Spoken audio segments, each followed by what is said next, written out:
सूक्ष्म जीव।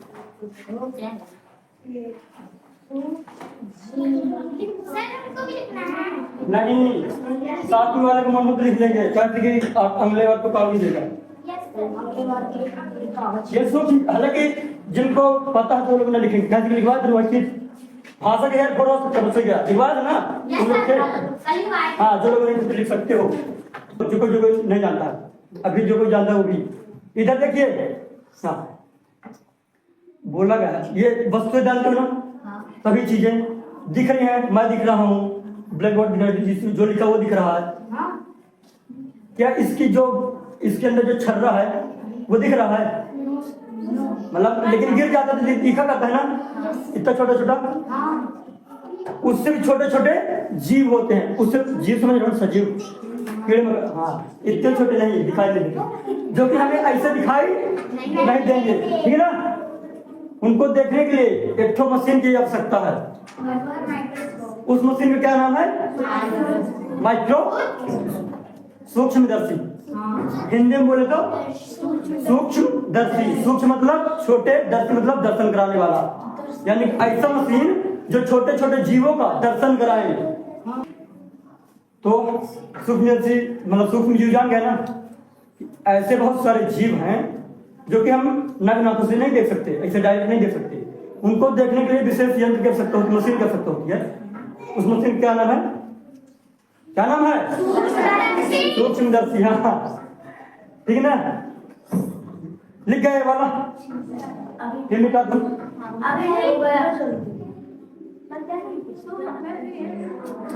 ये समझ में आ गया ना।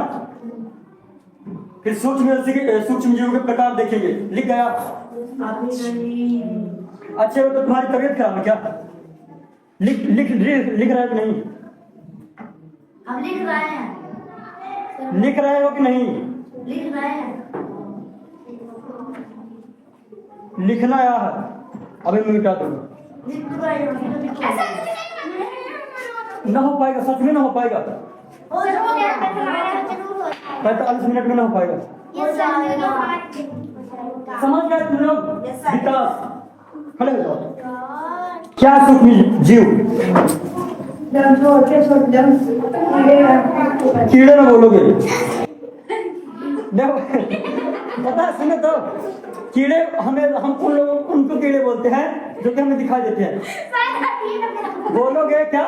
ऐसे जीव जिन्हें हम नग्न आंखों से नहीं देख सकते, है ना।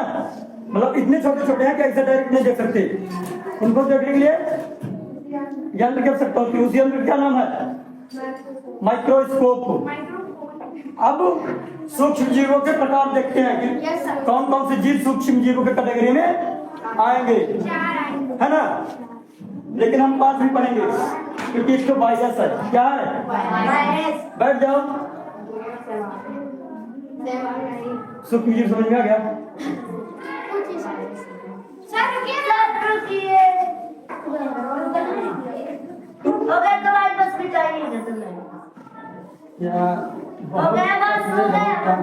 छठवीं वालों से टाइम ज्यादा ले रहे हो। स्टार्ट अभी क्या करें? समझ में आ गया? सूक्ष्म जीव, सूक्ष्म जीव, सूक्ष्म जीव। अब सूक्ष्म जीवों के प्रकार देखेंगे।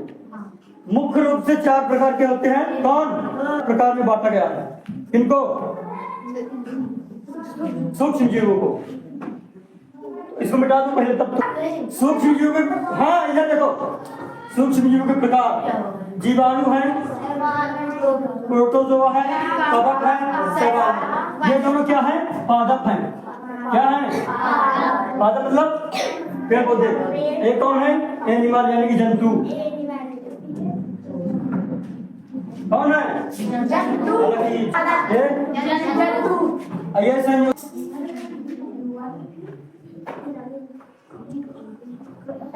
विषाणु बोले तो वायरस। ये ऐसे फुर्सत का नहीं आया करते हो, कहे नहीं जाने दें। चले जाओ जल्दी से आना, ठीक ना। हाँ देखो, अब लिखो साथ पूछ के जाओगे। अगली बार जाओगे तो, और बाहर को तुम हमारे मुंह में फोड़ दिया जाएगा बम तो खाना भूल जाओगे। हाँ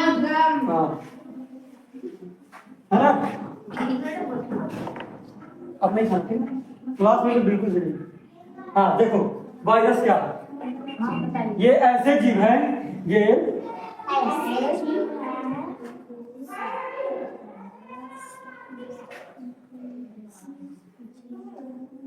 जो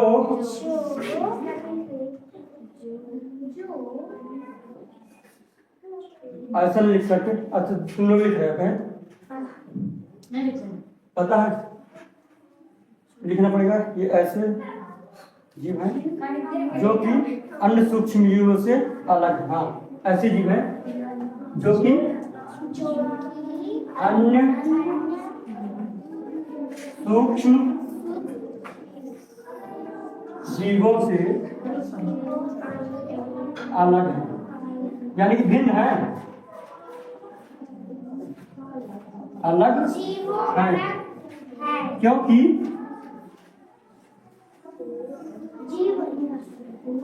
ये परपोषी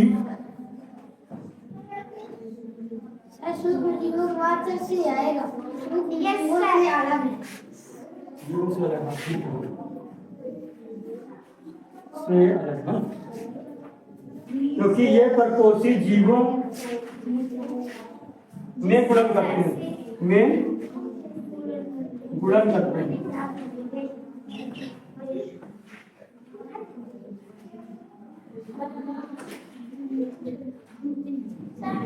ये शरीर के बाहर नहीं, निष्क्रिय निष्क्रिय है,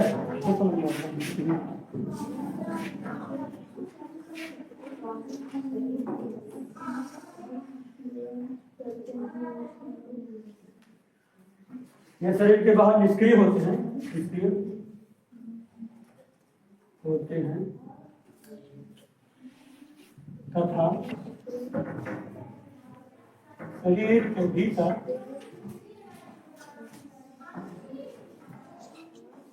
सक्रिय हो जाते हैं, सक्रिय हो जाते हैं।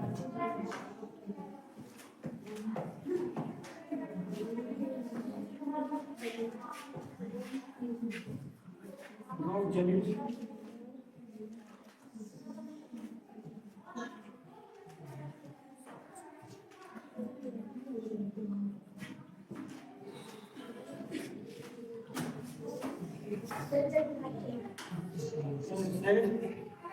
होने वाले रोग, होने वाले रोग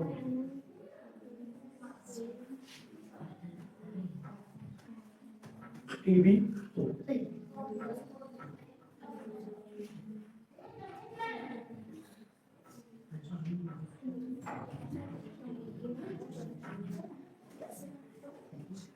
एड्स,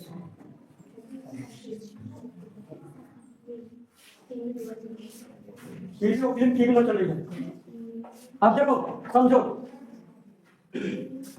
बारिश होता क्या उस पर ध्यान मत दो जो लिखा है, ठीक है ना, सीधा बारिश को देख लो, इसको एक से समझ लो कि ये फलबुदा भी था, अमर टाइप था, ये शरीर के बाहर है ना, इसको समझ लो कि मरा हुआ कुछ नहीं करता। और शरीर अगर किसी जीवित शरीर पा गया उसमें क्या करेगा, गुणन मतलब कि वृद्धि करेगा, अपनी जनसंख्या को बढ़ाएगा और रोग उत्पन्न करेगा, विभिन्न प्रकार के। एक कोरोना वायरस जो हुआ है ना, वो किन वजह से होता है, वायरस वजह से, सूक्ष्म जीवों को लिख लो।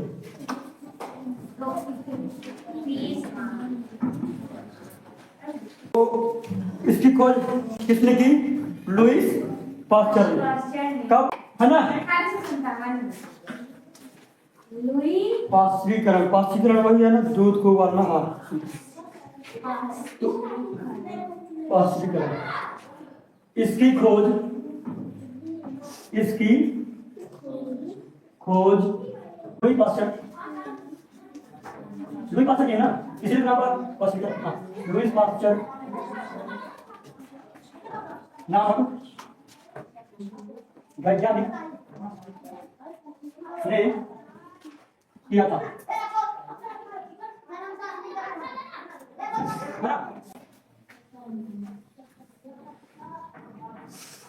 कि पाश्चरीकरण क्या है, पाश्चरीकरण क्या है? ठीक है ना। उसमें तो पाश्चरीकरण की खोज किसने की, आई वाला पाश्चरीकरण क्या है। हाँ,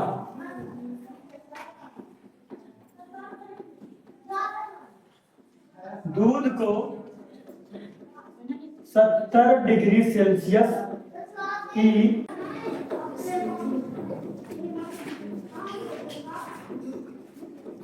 एडवर्ड जेनर। अच्छा, प्रतिजैविक को फिर से एक बार बताऊंगा, क्योंकि प्रतिजैविक के नहीं बताया था कि क्या क्या आता है प्रतिजैविक के अंतर्गत, है ना। हो गया। फिर ये भी बताया जाएगा कि इसको याद कैसे करना है अपने को लास्ट में, अगर टाइम रहेगा तो, ठीक है ना।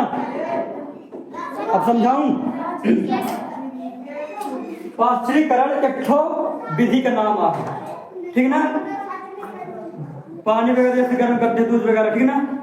तो पता है 70 डिग्री सेल्सियस पर उस दूध को गर्म किया जाता है, वो तो लिखा ही है। कितने सेकंड के लिए, लगभग 15 से 30 सेकंड, लगभग, है ना, ऊपर नीचे हो सकता है। अभी एक झटके से एक डायरेक्ट के किसी पात्र में इसमें डालना होगा, तो उसमें ठंडा वाला मशीन रहा होगा इसे, ठीक है ना, मतलब वो डायरेक्ट ठंडा हो जाए।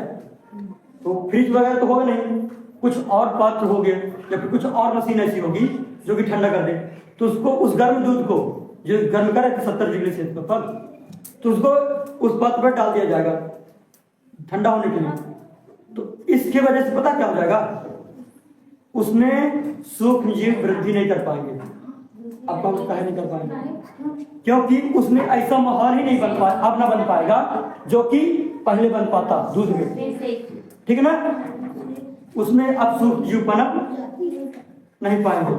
जैसे फिर उसमें देखो ना कि पाउच वाला दूध आता है, खराब नहीं होता वो, जैसे वो बहुत ठंडा रहता है। नहीं वो तो ठंडा तो फिर बाहर भूख से नेचर वजह से है, वो मत ये समझ लो इसको ठंडा कर दिया तो फिर ठंडा रहता है, उसको घाम कर दो तो गर्म हो जाएगा। अमूल दूध करके नाम है, यस सर। या फिर केवल वही नहीं, और भी हैं रहते हैं ना, गाय के, बकरी के, है ना, ऊँटनी के, ऊँट नहीं ऊँटनी के, है ना, रहते हैं ना। कर दूं, मिटा दूं। दूध वाला पाउडर नहीं, दूध वाला पैकेट नाम सुने हो, तो वो खराब काहे नहीं होता, क्यों नहीं होता? पता नहीं। पाश्चरीकरण इसलिए बताया गया है, उसको ऑक्सीजन इधर काम नहीं करता फिलहाल। पाश्चरीकरण एक विधि है, दूध को गर्म करेगा, क्या करेगा,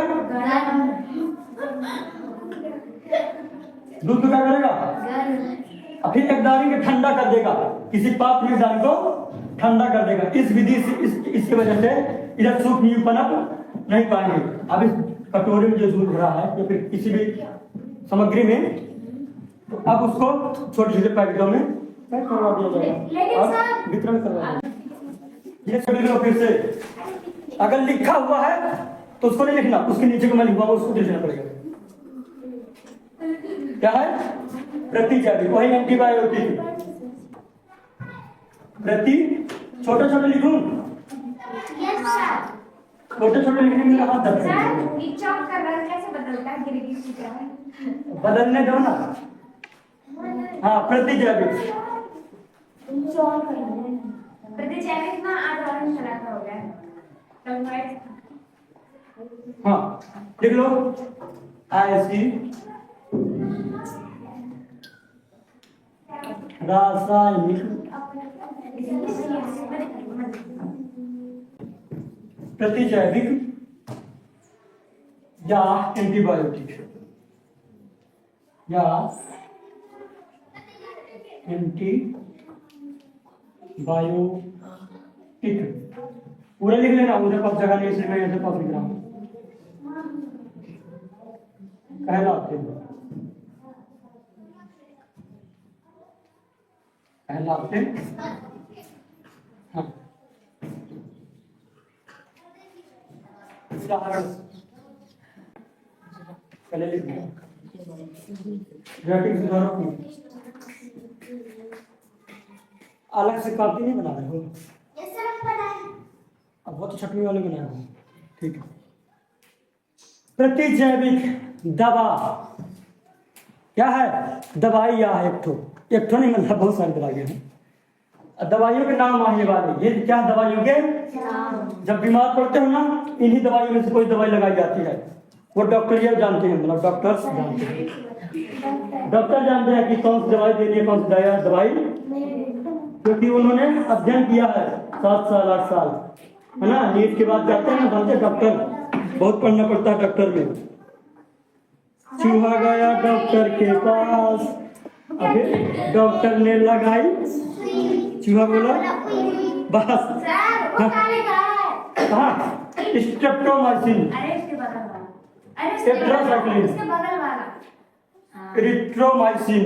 इरिथ्रोमाइसिन किताब में लिखा हुआ, मैं तो देखा नहीं, उन्होंने क्या लिख गया। ये दवाइयों के नाम है, दवाइयों के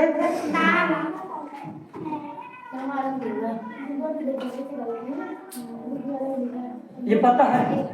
सुनो, ये जो पेनिसिलिन है मैंने बताया था किससे बना था? किससे बना था? नहीं पता? नहीं, याद रख लेना, कवक से बना था। किससे बना था? वही जो एलेक्जेंडर फ्लेमिंग थे, तो उन्होंने अपने लैब पर प्रयोग कर रहे थे, ठीक। तो उन्होंने देखा, क्या देखा कि कवक जीवाणु के विरुद्ध कर रहे थे, रोक रहे थे।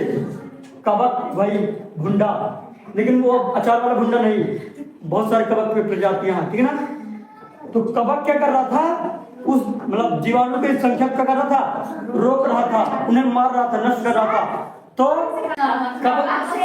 कवक से बनाया गया है इस दवा को। अब बाकी ये जो दवाइयां हैं, इसको बनाने के लिए किसका उपयोग किया गया है? जीवाणु का। जीवाणु से जीवाणु को खत्म कर दो। वृद्धि को रोकती है, किसके? जब कोई बीमार होता है तो या तो देखो, बीमार तो बैक्टीरिया की वजह से होगा, सूक्ष्म जीवों की वजह से ही होगा बीमार। अगर चोट लग गया तो बीमार तो अलग वजह से हुआ। बुखार वगैरह भी आते हैं तो ये सूक्ष्म जीवों की वजह से आते हैं। तो डॉक्टर क्या कर देंगे? दवा ये तो गोली इसके माध्यम से, लेकिन उसमें डॉक्टर पहले से बता देता है कि ये प्रतिजैविक की गोली है, प्रतिजैविक की गोली या फिर प्रतिजैविक की दवाई है। शीशी भी हो सकती है और गोली भी हो सकती है, हो सकता है। तो सुनो, एकदम ध्यान सुनो, पता है अगर प्रतिजैविक को ज्यादा मात्रा में ले लिया जाए तो नुकसान कर देगा। कौन? क्या दिक्कत है? तो घर जाना चाहे कोई? नहीं, कान दर्द कर रहा तो घर जाओगे? घर छुट्टी करते हैं तो साथ में कौन जाएगा? तो दोनों एक ही जगह से आते हो? हेमा जी आप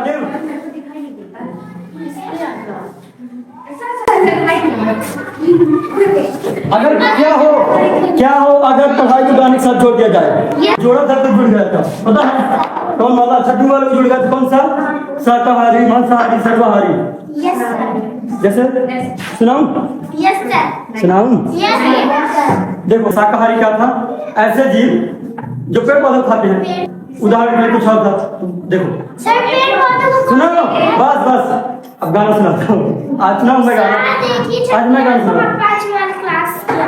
ऐसे जीव जो केवल पादप खाते हैं और शाकाहारी की श्रेणी में आते हैं। खरगोश, हिरण, घोड़ा और गाय बकरी शाकाहारी जीव के उदाहरण हैं। नहीं मतलब था ना ऐसा कुछ करके हर के खाद्य पदार्थों को क्या करना, सुरक्षित करना। कैसे? जैसे मम्मी लोग क्या करती है, अचार में नमक डालती हैं। Yes sir. बस तेल और वगैरह डालती है, नमक डालती है ना। Yes sir. तो नमक कहाँ डालती है? नमक डालने की वजह से क्या होता है, सूक्ष्म जीवों की वृद्धि रुक जाती है। या फिर तेल डाला गया, तेल डाला, खाद्य तेल याद करो तुम लोग, खाद्य तेल डाला गया ना, तो उससे भी सूक्ष्म जीव पनप नहीं पाते। बोलते हैं ना मम्मी लोग, या फिर नहीं बोलते तो सुन लो, बोलते कि गीले हाथ से अचार मत छुओ, गीले हाथ से अचार, क्योंकि सूक्ष्म जीव वृद्धि करने के लिए सबसे ज्यादा नमी वाला जगह खोजते हैं, नमी वाला जगह खोजते हैं। बरसात की ऋतु में, वर्षा की ऋतु में जो कबक, भुंडा, ये सब मशरूम वगैरह जल्दी जल्दी उगते हैं ना। अभी गर्मी में उग रहे हैं क्या? वो तो फिर दूसरे वाले हैं उगाने के लिए, जो खाना खाते सब्जी वगैरह बनता है ना, तो उनको नमी की आवश्यकता होती है। नमी मतलब समझ रहे, हल्का गीला गीला। तो अगर नमी न रहेगी अचार में तो क्या सूक्ष्म जीव उसमें पनप पाएंगे? अब ये आते कहाँ से हैं? या तो हमारे हाथों के माध्यम से। अब बताते से पहले ही सूक्ष्म जीव पूरे हाथ मंडराते रहते हैं, है ना, पगला पगला जाते हैं, पूरे हाथ घूमते रहते हैं। तेल के माध्यम से क्या करना, नमक, जैसे कि मछली वगैरह को बहुत समय तक रखना है, मछली वगैरह को बहुत समय तक रखना है, जिसका तो है ना, उसको बहुत समय तक रखना है। उसमें क्या छिड़क देंगे? नमक हल्दी। हाँ ठीक तो वो नहीं है, नमक हल्दी भी तेल भी लगा करके है ना, रख देते हैं। तो उससे क्या होता है, तेल या नमक डाल देते ना, तो उससे क्या होता है, सूक्ष्म जीव उसमें न बढ़ पाएंगे। या फिर अचार वगैरह नमक डालते हैं उसमें, तो उसमें भुंडा यानी कि वही जो नहीं हो पाता, भुंडा, हाँ नहीं हो पाता है ना। क्यों नहीं हो पाता, एक बार बता रहा हूँ, क्योंकि वो उसमें वृद्धि नहीं कर पाएंगे, क्योंकि उनको ऐसा आवरण ही नहीं मिल पा रहा है उसमें वृद्धि कर पाएंगे, है ना।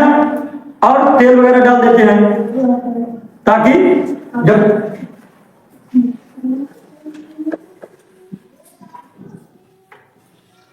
अच्छा तेल सर ये अच्छा है, तेल है ना, अरे समझने के लिए तेल जैसे भरा है, ठीक है ना, या फिर तेल यहाँ भी चिपका हुआ है, तो क्या ये तेल नमी को आने देगा अंदर, यानी पानी वाले, या फिर नमी वायु जहां से भी आ जाती है, वायुमंडल से नमी कहां से आ जाती है, नमी लगेगा, नमी सूक्ष्म जीवों को वृद्धि कर पाएंगे। अच्छा वृद्धि, क्योंकि आप लोग ये भी पढ़ चुके हो कि सूक्ष्म जीव विभिन्न प्रकार के रोग उत्पन्न करते हैं, सूक्ष्म जीव पता मेरे को। अब क्या लगता है, जिस दिन छठवीं वाले को पढ़ाया केवल छठवीं वाले पढ़ेंगे, सातवीं वाले केवल सातवीं, आठवीं वाले केवल आठवीं, क्योंकि जो पहले सोच रहा था वो वाला अब नहीं सही है। पहले मैं ये सोच रहा था कि भले ही कोई आठवीं तक पहुंच गया, छठवीं तक का नॉलेज लेगा, भले ही कोई छठवीं पहुंच गया है, पहुंचा है, आठवीं तक का नॉलेज लेगा। छठवीं वाले को और फायदा रहता, क्योंकि 3 साल पढ़ते तो कुछ तो याद रहता। आप लोग पिछले चीज का रिलेट कर पाते, पिछले चीज का रिलेट कर पाओगे अगर पढ़ते तो, लेकिन इतना काम नहीं। और वाहक समझ रहे हो, वाहक बता थे ना, नहीं अब वाहक बताया था कल, बताना तुम लोगों को। हाँ बताओ वाहक क्या होता, मतलब वाहक मतलब क्या समझते हो?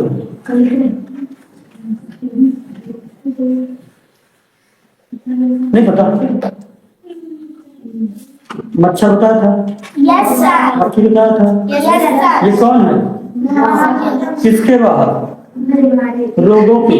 अभी रोग बोलोगे, अभी डायरेक्ट मलेरिया नहीं बोलोगे, क्योंकि मलेरिया मक्खी से नहीं होता, मक्खी से मलेरिया है ना। वाहक है किनके? रोगों के। किनके? जैसे कि मादा एनाफ्लिज मच्छर, तो क्या फैला रही थी? अगर कौन सा रोग आप लोग बताइए? मच्छर, वही मलेरिया नहीं बताया था? मलेरिया, हाँ मच्छर की भी कई सारी प्रजातियां हैं। प्रजातियां समझ रहे हो? प्रजाति मतलब समझ रहे हो क्या? हाँ, जैसे जैसे गाय है तो विभिन्न प्रकार की गाय होती है ना, जैसे कि जर्सी गैया, इसकी सींग नहीं होती। यस सर, देसी गैया, Yes, sir. देसी गैया, Yes, तो बहुत सारी गैया होती है ना, यस सर, बहुत सारी प्रजातियां। ऐसे भी मच्छरों की भी कई सारी प्रजातियां हैं।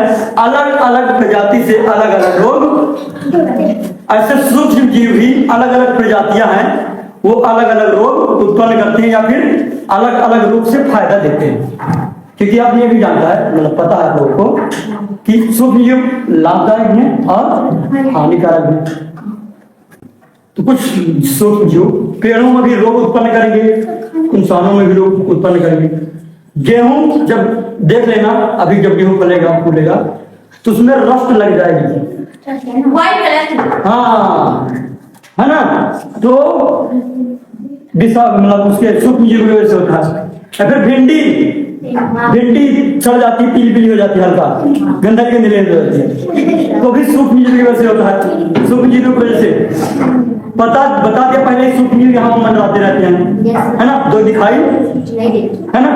ऐसे ही नींबू का कैंसर कवक की वजह से, कवक सहवाल कवक जो गुंडा फफूंद, उसकी वजह से रोग उत्पन्न हुआ, ठीक है ना। अब कवक रहते कहाँ है? कवक अपना भोजन तो बना नहीं सकते, तो सड़ी गली चीजों से, है ना, नम स्थानों पर पाए जाएंगे। नम स्थान समझ रहे हो? अब थोड़ा जाने राइजोबियम नाम सुने हो? राइजोबियम बता चुका हूं, लेकिन इसमें भी है फिलहाल। हाँ, तो राइजोबियम करता कहाँ है? ये जीवाणु है। हाँ हाँ, बताइए। क्या करता है? राइजोबियम एक तो सूक्ष्म जीव है ना। अब क्या करता है राइजोबियम? हाँ, नाइट्रोजन का स्थिरीकरण कहाँ करता है? ये वायुमंडल है ना, विभिन्न प्रकार की गैसें, nitrogen, oxygen, hydrogen, carbon, CF3, chlorofluorocarbon, yes sir, CF3, है ना, बहुत सारे कार्बन, मतलब कार्बन भी, बहुत सारी गैसें। तो जो वायुमंडल में नाइट्रोजन है उसका स्थिरीकरण कर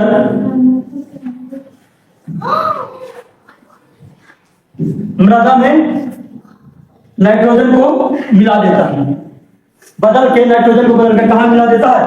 मृदा में। मृदा में क्या लगे रहते हैं? पेड़ पौधे लगे रहते हैं, लगे रहते हैं ना। और नाइट्रोजन को भी क्या चाहिए, मतलब पेड़ पौधों को भी क्या चाहिए? तो नाइट्रोजन डायरेक्ट कहाँ से लेगा? वायुमंडल से, मृदा से लेगा। कहाँ से लेगा? हाँ, तो मृदा से तो जड़ों के माध्यम से लेगा ना, है ना। पत्ती में स्टोमेटा होता है, फिर से सातवीं में आ जाओ। स्टोमेटा होता है, स्टोमेटा क्या करता है? ऑक्सीजन को छोड़ने, मतलब गैसों का आदान प्रदान करता है, या फिर पानी वगैरह का आदान प्रदान करता है। वाष्प समझ रहे हो? पानी के भाग के रूप में उड़ना। तो जो मिट्टी एक्स्ट्रा पानी है, फिर पेड़ में एक्स्ट्रा पानी है ना, तो उस पानी को वायुमंडल में किसके माध्यम से छोड़ा जाएगा? पत्ती के माध्यम से। लेकिन पत्ती में कौन रहता है? स्टोमेटा, उसमें से जाता है छिद्र से। अब खत्म नहीं, अब राइजोबियम पाया के लिए जाता है। जो राइजोबियम नामक जीवाणु है तो पाया के लिए जाता है दलहनी फसलों की जड़ में। जैसे चना का, ये है चना, कैसे फसल है सर? दलहनी फसलों में, दलहनी मतलब दाल, जिनसे दाल बनता है। तो जो जीवाणु रहते हैं वो लेग्यूम पादप की जड़ों में ये छोटे छोटे गांठ जैसी संरचनाएं दिखाई दे रही हैं। तो यही इसके अंदर क्या रहते हैं? आपके सूक्ष्म जीव। उस सूक्ष्म जीव क्या नाम है? जीवाणु। तो ये क्या करते हैं? नाइट्रोजन को बदल करके मिट्टी में मिला देते हैं, क्योंकि पेड़ पौधों को विभिन्न प्रकार के पोषक तत्व चाहिए, जिनमें से नाइट्रोजन भी महत्वपूर्ण है। तो कुछ सूक्ष्म जीव नाइट्रोजन का स्थिरीकरण कर देते हैं और मिट्टी में मिला देते हैं। कुछ सूक्ष्म जीव पेड़ों की जड़ों में रहते हैं, जो कि लेग्यूम पौधा होते हैं। लेग्यूम पौधे का मतलब आप ये समझ सकते हो जिनमें फलियां निकलती हो, जैसे चना वगैरह देखे हैं, मटर है ना, सोयाबीन। इनकी जड़ों में कौन पाए जाते हैं? जीवाणु, राइजोबियम नामक जीवाणु पाए जाते हैं। तो वायुमंडल आप समझ रहे हो ना, पूरा जो हवा है उसको वायुमंडल कहेंगे। तो नाइट्रोजन जो है 78% पाया जाता है। ये देखिए, आइए नाइट्रोजन चक्र को थोड़ा सा समझ ले रहे हैं। नाइट्रोजन के चक्र का मतलब यह है कि वायुमंडल में आखिर नाइट्रोजन की स्थिरता कैसे बनी रहती है। आखिर वो केवल 78% कैसे बना रहता है, पूरा कम ज़्यादा क्यों नहीं होता, मतलब लगभग इतने % रहता है। तो देखते हैं, देखो पता क्या है, जो नाइट्रोजन है उसको पेड़ पौधे डायरेक्ट नहीं ले सकते। मतलब जैसे वायुमंडल में ना, हवा में तो डायरेक्ट नहीं ले सकते। जैसे कार्बन डाइऑक्साइड को ले रहे थे ना पत्तियों के माध्यम से, तो डायरेक्ट नहीं ले सकते। तो इसको बदलता हुआ रूप लेते हैं, जो कि मृदा में रहता है। अब मृदा में कौन बदल देता है? ये छोटे छोटे सूक्ष्म जीव है। कुछ सूक्ष्म जीव मृदा में पाए जाते हैं और कुछ सूक्ष्म जीव लेग्यूम पादप की जड़ों में पाए जाते हैं। और उस सूक्ष्म जीव क्या नाम है? जीवाणु। तो आइए नाइट्रोजन चक्र को देखते हैं, ठीक है ना। ये वायुमंडलीय नाइट्रोजन है, यानी कि हवा में उपस्थित नाइट्रोजन है।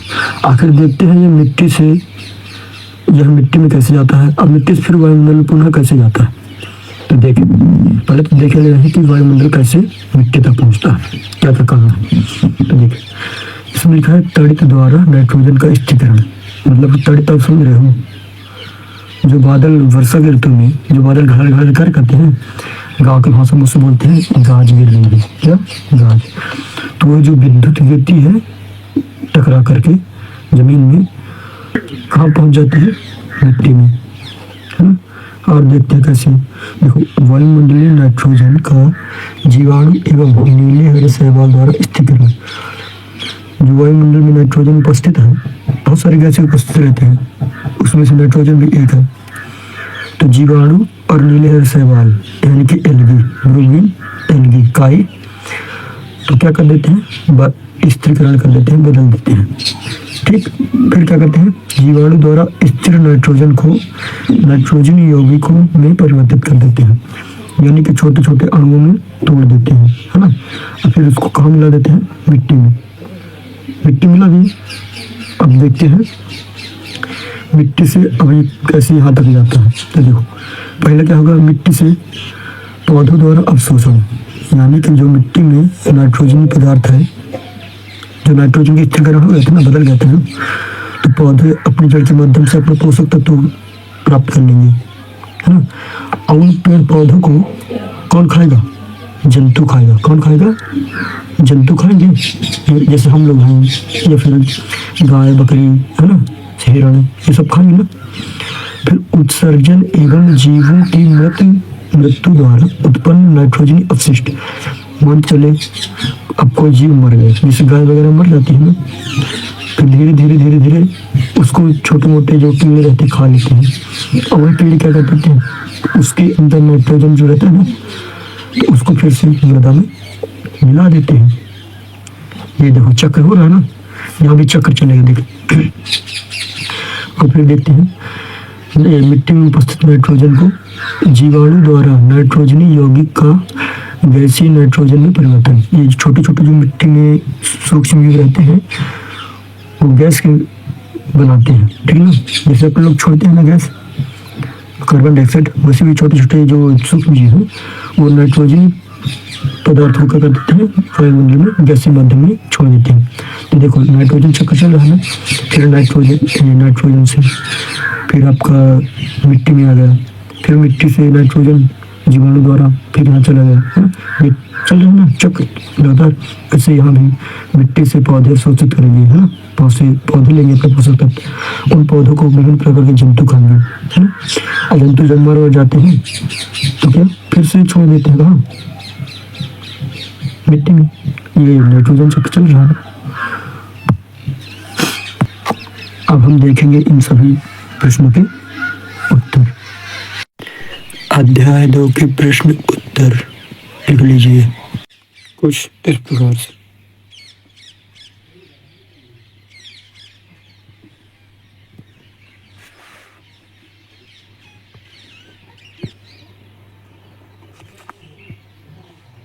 कुछ तीसरा ये वाला,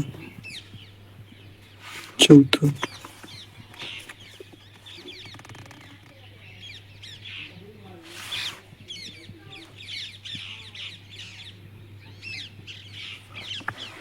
सातवां,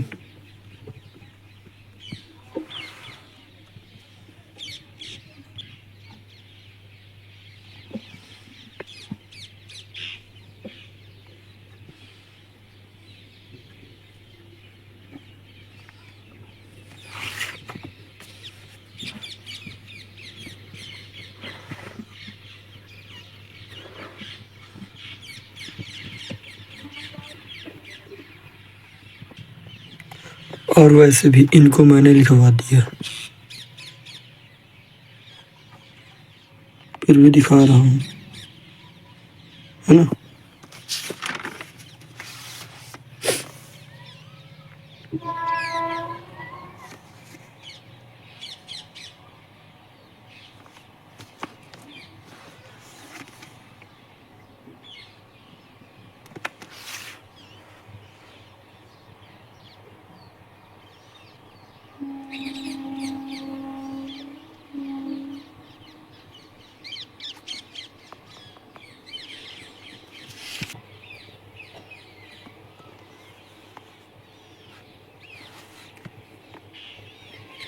ये जरूरी भी है, पेपर में आएंगे कि पाश्चुरीकरण क्या आ सकता है, पूछा जा सकता है कि वायुमंडल में कितने प्रतिशत नाइट्रोजन है ना।